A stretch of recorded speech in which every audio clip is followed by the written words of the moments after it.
Oke, jadi hari ini gue mau ngebahas tentang film Door Lock. Film dimulai dengan seorang cewek yang tampak pulang malam-malam tuh, dimana si cewek tampak gelisah banget. Bukan karena perkara dia omelin tetangga. Cewek kok pulang malam, pasti gak bener nih cewek. Bukan kayak gitu, tapi melainkan ia merasa sedang diikutin seseorang dari belakang. Pas sampai di dalam kamar, ternyata lampu kamarnya itu mati. Udah dicoba berkali-kali gak nyala. Padahal dia udah beli pulsa tuh di warung. Dan akhirnya dia pakai aja tuh lampu dari handphonenya buat nerangin aja. Ya tapi tahu-tahu ada suara gitu dari dalam ruangan tersebut. Dan si cewek ini mencari sumber suaranya. Lalu si cewek ini pun ngecek ke dalam lemari. Pas ngecek ternyata ada seseorang yang datang membekapnya dari belakang. Cuy, ingat ya cuy, itu hanya pembuka doang. Soalnya si cewek ini nanti ada ceritanya lagi. Adegan berpindah ke kamar apartemen si pemeran utama tadi, yaitu Jo Kyung Min, di mana ia tampak sedang tidur dengan seorang pria yang kelihatan so sweet banget. Dan tampak pria tersebut terbangun karena alarm dari jam tangan miliknya. Beberapa saat kemudian, Kyung Min pun terbangun dengan keadaan yang sedikit pusing gitu kepalanya. Namun ia harus cepat-cepat pergi buat berangkat bekerja. Waktu mau keluar dan mengunci kamarnya, ia pun merasa kok door lock-nya itu terbuka ya. Dan kayak tampak kotor gitu, kayak ada orang yang mencet door lock-nya. Karena merasa khawatir, ia pun mengubah password door lock-nya biar gak khawatir lagi. Diceritakan di sini Kyung Min ini tuh bekerja sebagai teller bank nih cuy, dan ia tuh selalu pulang bersama temannya Yuju. Dan si Kyung Min nih tuh cerita kalau dia pengen pindah apartemen gitu karena apartemennya sekarang tuh terlalu sempit, tapi belum punya uang cukup buat pindah. Sampainya sampai di apartemen, ada tuh penjaga apartemen sit malam bilang kalau ada paket nih katanya dari ibunya, dan memang ibunya Kyung Min tuh datang ke kamarnya buat bawa paket tersebut.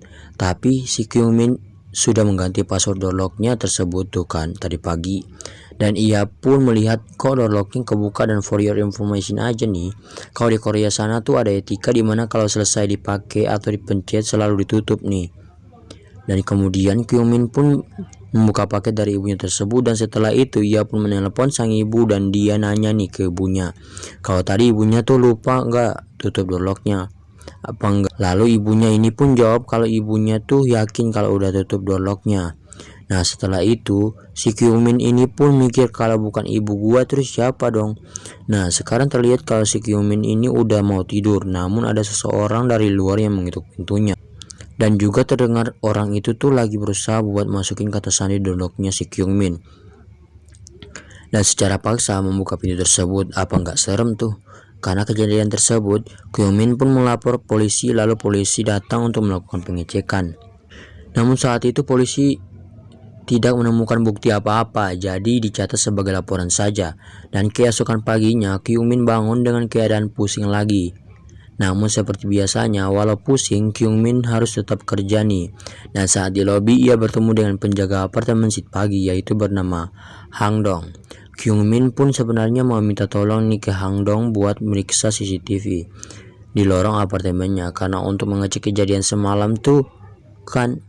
Dan di sini keadaannya Kyung Min ini udah terlambat kerja juga. Akhirnya dia pun bilang lain kali aja deh, soalnya dia takut juga kan kalau sambil datang telat kantor. Nah saat sedang bekerja, Kyung Min ini sedang melayani nasabah yang bernama Kim. Namun di sini Kim ini terus memandangi Kyung Min kayak demen amatnya orang sama Kyung Min. Tapi serem gitu jatuhnya, sampai berani banget buat ngajak ngopi-ngopi si Kyung Min. Namun si Kyung Min di sini bersikap profesional dengan menolak secara halus. Tapi si Kim ini kayak tersinggung gitu sampai marah-marah dan diusir sama satpam Kim. Sepulang dari tempat kerja, Kyung Min melihat penjaga apartemen yang sit malam yang dimarahi atasannya karena dianggap kerjanya gak becus karena adanya banyak laporan terkait apartemen, termasuk laporan si Kyung Min. Nih kayak apartemen ini kok gak aman ya, kayak gitu pokoknya deh. Dan Kyung Min pun cepat-cepat masuk ke lift karena takut dilaporin tukang adu kali ya kayaknya. Seperti biasanya ketika Kyung Min tertidur, muncul seorang pria dari bawah ranjang. Si Kyung Min gas dan memberi obat bius ke si Kyung Min. Dan setelah pergi mandi, lalu tidur bersama Kyung Min di ranjangnya dalam keadaan telanjang guys. Dan di hari berikutnya, Kyung Min dapat kabar baik karena dia dipromosikan dan naik jabatan. Dan pada saat mau pulang nih, Dia bertemu lagi sama si Kim di halte bis dan diganggu kayak gak wajar banget nih guys, sampai si Kyungmin ini gak bisa naik bis dan dipaksa pulang bersama dia. Ini orang udah gila apa gimana sih? Untungnya bos si Kyungmin ini datang dan menolong si Kyungmin dari si Kim, dan akhirnya si Kim pun diantar pulang sama bosnya. Dan ketika dia masuk ke kamar, tahu-tahu udah mati aja lampunya kayak di awal film tadi. Dan tiba-tiba si bosnya datang sambil membawa dompet si Kyungmin dan bilang kalau dompetnya itu jatuh tadi di mobil. Alah, bisa aja lu nyari kesempatan. Dan si bosnya nih tuh bantuin tuh si Kyungmin buat nyalain lampunya, soalnya kalau gak nyalain ya gak terang. Dan si bos ini udah salfok aja nih sama jemuran yang ada pakaian laki-laki dan beranggapan kalau si Kyungmin ini udah punya kekasih. Dan si Kyungmin bilang kalau itu cuma ala-ala doang biar orang-orang tuh gak ngeganggu dia, karena pasti mereka kira kalau si Kyungmin itu udah punya suami. Dan pada saat si Kyungmin ini masuk ke kamar mandi, ia melihat tutup klosetnya terbuka, padahal tadi pagi dia udah tutup tuh. Dan si Kyungmin ini udah suzon aja nih sama bosnya, jadi dia kayak rasa kok dia bisa tiba-tiba ada ya tadi di depan pintu, karena tahu-tahuan aja kan nggak pernah dikasih tahu kamarnya nomor berapa.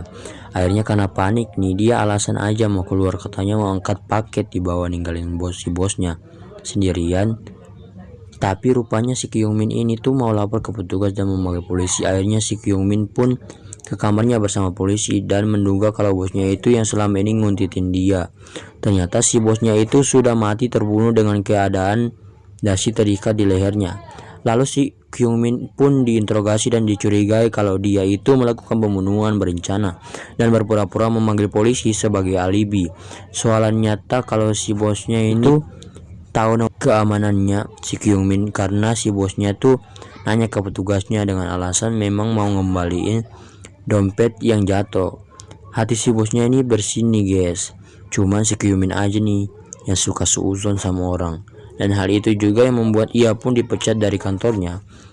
Ketika Kyungmin pun balik ke apartemennya, ia pun minta tolong tuh sama penjaga apartemen sit pagi yaitu si Donghang buat ngecek CCTV. Namun ternyata saat dicek CCTV di lorong kamarnya itu gak berfungsi atau rusak, jadi gak ada rekaman apa-apa tuh. Nah jadi janggal banget kan. Di dalam kamar si Kyungmin ini lagi bersih-bersih dan gak sengaja ia menemukan sebuah alat yang berfungsi sebagai pembuka kunci gitu. Oke guys, sekian dulu, jadi itu part 1 dari film Dorlock. Gua bakalan upload lagi part 2 nya secepatnya. See you.